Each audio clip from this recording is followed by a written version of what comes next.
जे आमच्याकडे परमेश्वराने दिलेलं दान आहे, त्या दानाचा उपयोग आम्ही इतरांसाठी आणि परमेश्वराच्या गौरवाकरता आणि आमच्या मंडळीकरता आज आम्ही करत नाही आहोत.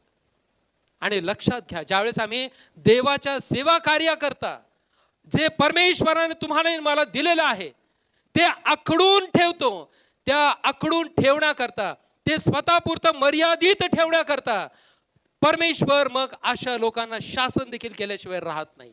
हे पण लक्षात असू द्या. परमेश्वरानं दिलेलं आहे, त्याच्या सेवा कार्याकरता दिलेलं आहे, त्याच्या वचनाची आणि त्याच्या दानांची वाढ होण्याकरता दिलेलं आहे. ते तुमचं गौरव करण्याकरता दिलेलं नाही, तुमचं वैयक्तिक गौरव करण्याकरता दिलेलं नाही. हे कशासाठी दान दिलेलं आहे? तुम्हाला जर गाणं गाता येत आहे, तुम्ही शिकवा. तुम्हाला जर वाजवता येत आहे, तुम्ही वाजवा. तुम्ही लोकांना तयार करा.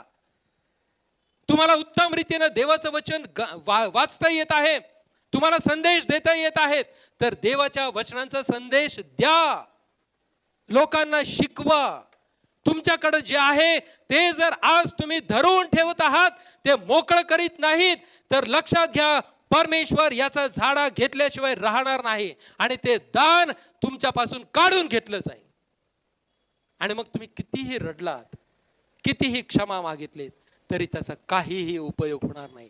एकाला 5,000 रुपये देण्यात आले होते, एकाला 2,000 रुपये देण्यात आले होते, एकाला 1,000 रुपये दिले होते. काय केलं तिघांनी पण?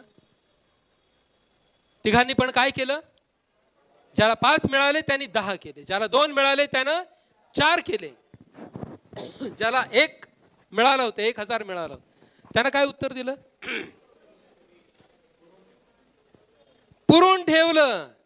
आणि तो काय म्हणतो की महाराज, मला माहिती आहे की तुम्ही दुष्ट आहात, तुम्ही जिथं पेरलं नाही तिथून उगवण्याची वाट बघता किंवा तिथून उगवण्याची अपेक्षा करता, जिथं पसरलं नाही तिथून गोळा करता, हे मला माहिती आहे.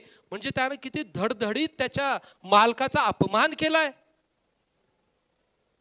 म्हणून हे घ्या तुमचे 1,000 रुपये तुम्हाला परत. मग त्या दोघांना माहिती नव्हतं का मालकाचा स्वभाव? ज्याला 5,000 रुपये मिळालेत, ज्याला 2,000 रुपये मिळालेत, त्यांना आपला मालक अशा स्वभावाचा आहे हे माहिती नव्हतं का? माहिती होतं. मग त्यांनी काय केलं? त्यांनी त्याच्यावरती बिझनेस केला, कमावलं. प्रियानो, लक्षात घ्या, लक्षात घ्या, परमेश्वरानं तुम्हाला आणि मला दिलेलं आहे. कुणाला उत्कृष्ट वक्तृत्व करण्याचं दान दिलेलं आहे, कुणाला वाजवण्याचं दान दिलेलं आहे.